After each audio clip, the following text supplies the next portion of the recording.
Sir నమస్తే sir. నమస్తే. Sir పిఠాపురంలో పవన్ కళ్యాణ్ మీద దాడి జరగడానికి కుట్రలు పడుతున్నారని నాగబాబు గారు ఆరోపించారు. తాడిచెట్టు రాజా, మిథున్ రెడ్డి తదితరులు అతని మీద బాంబు దాడులు అయినా సరే చేద్దామని చాలా కుట్ర పడుతుందని నాగబాబు గారు ఆరోపించారు ఈరోజు. దానికి మీరేమంటారు? డైరెక్ట్గా వాళ్ళ పేర్లు ఎత్తి మరీ ఆరోపించారంట. అవును. అంటే అదే అంటే విమర్శలు కూడా వ్యక్తిగతంగా పేర్లు పెట్టి మాట్లాడే స్థాయి వరకు వచ్చేసిందంటే రాజకీయ ఎన్నికల పండు అనేది పక్వానికి వచ్చిందని అనిపిస్తుంది. అంటే బాగా ఈ ఒకవైపు ఎండలు బాగా మండిపోతున్నాయి, ఎండల కన్నా రాజకీయ వేడి ఎక్కువ మండిపోతుందని కూడా టాక్ ఉంది. సో దీని అందరి బట్టి చూస్తే మనకు ఏం అర్థమవుతుందంటే పవన్ కళ్యాణ్ గారి విషయంలో చాలా వరకు వాస్తవం ఉండొచ్చు. ఎందుకంటే ఆయనకి ఈ వేల మధ్యలో బ్లేడ్లు పెట్టి కట్ చేశారని, అంతకుముందు ఒకసారి ఎక్కడో అమలాపురం రాజోలు సంబంధించి సభ అయినప్పుడు కూడా రాళ్ళు సోడాబుడ్డీలు విసరడానికి ప్రయత్నించారని, ఇట్లా రకరకాల బట్ దానికి జన సైనికులు చాలా తెలివిగా తిప్పుకొట్టారని చాలా రకాలుగా. ఇప్పుడు అంతకుముందు కూడా ఆయన ప్రభుత్వాన్ని విమర్శిస్తున్నప్పుడు కూడా ఆయనకి థ్రెటనింగ్ ఉందంటే కదా రామ్ చరణ్ కూడా ఒకసారి స్పందించారు. ఆయన ఏమైనా బాబాయ్ని ఏమైనా చేయాలనుకుంటే ముందు నన్ను దాటుకుంటూ వెళ్ళాలి అన్నట్టుగా మొదటి నుంచి కూడా ఆయన ఏ సెక్యూరిటీకి పట్టించుకోకపోవడము, తర్వాత కొన్ని రకాల సెక్యూరిటీ వాళ్ళతో మాట్లాడుకొని అన్ని రకాలుగా సెక్యూర్గా ఉండే ఆ వారాహి వాహనాన్ని పెట్టుకోవడం, ఇవన్నీ మనం ఒకదానికొకటి చూడటం జరిగింది. అయితే ఇప్పుడు ఆయన ఓటమి కోసం చాలామంది పరితపిస్తున్నారు.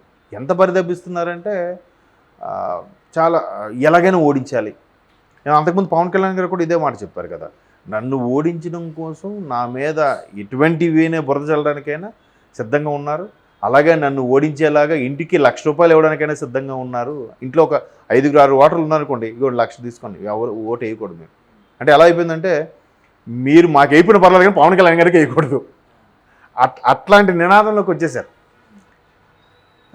ఇంకా అక్కడ అతను ఫేవర్గా ఉండే వాళ్ళని మెల్లమెల్లగా బయటికి రప్పించేసి వాళ్ళకి ఎంతో కొంత ఇచ్చి ఆయన మీద చేసి ఇప్పుడు ఆయన పిఠాపురంలో ఇల్లు తీసుకున్నా కూడా ఆయన్ని ఇంకో రకరకాలుగా మరి అంటే ఎన్ని రకాలుగా ఉన్నారో అన్ని రకాలుగా కూడా ప్రయత్నిస్తున్నట్టుగా అనిపిస్తుంది. ఇప్పుడు అటువైపు బాబు గారి మీద కూడా అంతగా ప్రయత్నిస్తున్నట్టుగా ఏమి అనిపించలే, బట్ ఒక్క పవన్ కళ్యాణ్ గారి మీద ఎస్పెషల్లీ ఇక్కడ లోకేష్ గారి మీద కూడా వీళ్ళిద్దరినీ ఎలాగైనా ఓడగొట్టాలి. ఇంకేం మిగతా అన్ని చోట్ల ఓడిపోయినా పర్వాలేదు, మనం ఓడిపోయినా పర్వాలేదు, కానీ ఈ 2 స్థానాలు మాత్రం మనం గెలవాలి. లేకపోతే మనం గెలపైనా పర్లేదు, వీళ్ళిద్దరూ ఓడిపోవాలి. అక్కడ లోకేష్ గారు కానీ ఇక్కడ పవన్ కళ్యాణ్ గారు కానీ.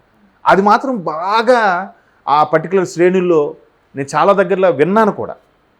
వీళ్ళిద్దరు వీళ్ళు ఓడించేయాలబ్బా, ఎందుకంత కసి అంటే తెలియదు. మరి అంటే వీళ్ళే సరైన ముగుడులుగా తయారవుతారా రాబోయే రోజుల్లో చట్టసభల్లో అనే భయమో, లేదంటే వీళ్ళుంటే లేదు ఎక్కడికెక్కడ లెక్కలు సరి చేసేస్తారనే భయమో, లేదంటే అరే ఎలాగో ఓడిపోతున్నాం ఇటువంటి వాళ్ళు ఉంటే మనకి చాలా ఇంకా ఇబ్బంది అవుతుంది అనే భయము మొత్తానికి వీళ్ళని ఓడించడానికి రకరకాలుగా. ఇప్పుడే కాదు, అసలు వేరే క్యాపిటల్ ప్రకటించినప్పుడు కూడా వైజాగ్ క్యాపిటల్ చేశారన్నప్పుడు కూడా రకరకాల గ్రూపులు వైజాగ్ దిగాయి. అక్కడ చాలా వరకు గిబ్జాలు చేశారు, చాలా వరకు బెదిరింపులతో హవాలా మనీ లావాదేవీలు నడిపారని కూడా మనం చాలా వార్తలు చూసాం. రీసెంట్గా ధర్మాన ప్రసాదరావు గారు స్వయాన వైఎస్ఆర్సీపీ మంత్రి గారు ఏమన్నారు, నా ల్యాండ్ కూడా కబ్జా చేయడానికి వచ్చారంటే మీరు ఎవర్రా మీరు అసలు అన్నట్టు కూడా ఆయన ఎక్కడో ప్రైవేట్గా మాట్లాడినారని మనకు వైరల్ అయింది వీడియో. సో అట్లాగా నాయకులు జాగాలకు కూడా సెక్యూర్ లేకుండా అయిపోయింది. అంటే ఏ స్థాయిలో ఒక రకమైన ముఠాలు దిగుతున్నాయో చూడండి. ఎవరంటే చూసుకుని అంటారు ఇవి లా అండ్ ఆర్డర్ని కంట్రోల్ చేయాల్సింది డిపార్ట్మెంట్ వాళ్ళు పాపం ఏం చేస్తారు? అసలైన వాళ్ళు ఇట్లాంటి ఆర్డర్స్ పాస్ చేస్తుంటే పెద్ద పెద్ద బాసులు అందరూ కూడా మీరు అటువైపు మీరు వెళ్ళకండి, సరే ఊరుకోండానంటే ఏం చేస్తారు వాళ్ళు? సినిమాలో చూపించినట్టండి. కాకపోతే సినిమా అనేసరికి హీరో వచ్చి అందరిని 100 మంది కూడా కొట్టేస్తాడు, ఎక్కడ కొడతాడు ఎక్కడో పడతాడు. అదే రియల్ లైఫ్లో అయితే చాలామంది చూసాం, మీరు అటు వెళ్ళొద్దా అని అంటే మానేస్తే ఈలోగా చాలామంది ఇదైపోతూ ఉంటారు.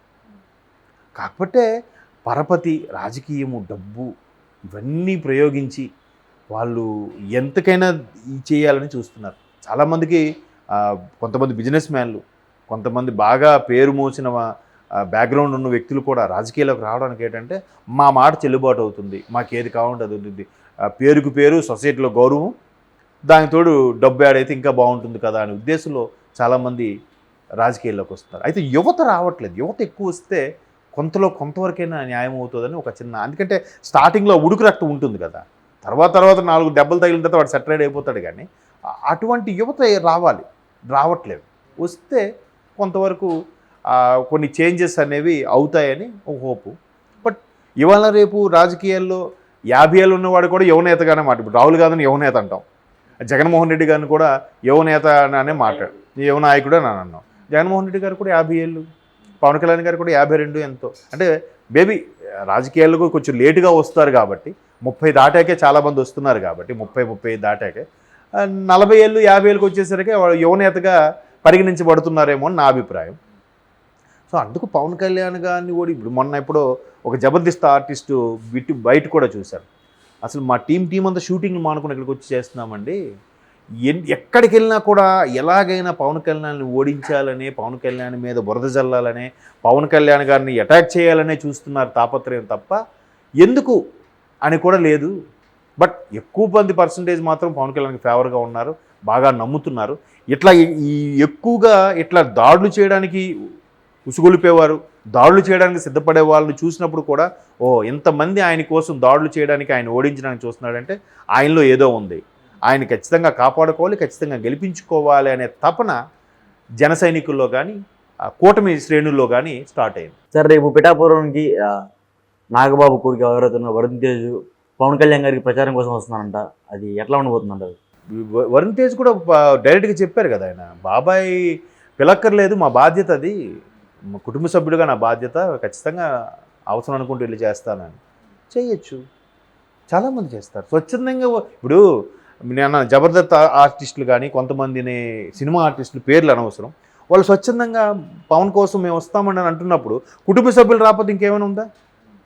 కుటుంబ సభ్యులే ముందు ఉండాలి కదా, ఫస్ట్ సర్కిల్లో ఉండేవాళ్ళు వాళ్ళే కదా, వాళ్ళు రావాలి, వస్తే బాగుంటుంది, ఇంకొంచెం ఎంకరేజ్మెంట్గా ఉంటుంది కదా. ఎప్పుడు ఎవరి వైపు సపోర్ట్ ఇవ్వకుండా, ఎవరిని ద్వేషించకుండా, ఎవరిని విమర్శించకుండా ఉండే చిరంజీవి గారే కూటమికి సపోర్ట్గా మాట్లాడారు. ఆఖరికి తమ్ముడికి నా ఆశీస్సులు ఎప్పుడూ ఉంటాయన్నట్టుగానే మాట్లాడారు. అంటే పరోక్షంగా సపోర్ట్ అన్నట్టు చెప్పినట్టేగా. ఆ విరాళం ఇచ్చిన తర్వాత కూడా ఆయన వెర్షన్, అరే తమ్ముడు నా కోసం అప్పుడు అంత చేశాడు, ఇంటికి పెద్ద దిక్కుగా నేనేం చేయాలి అన్నట్టుగా ఆయన కూడా అదే చెప్తున్నారు కదా.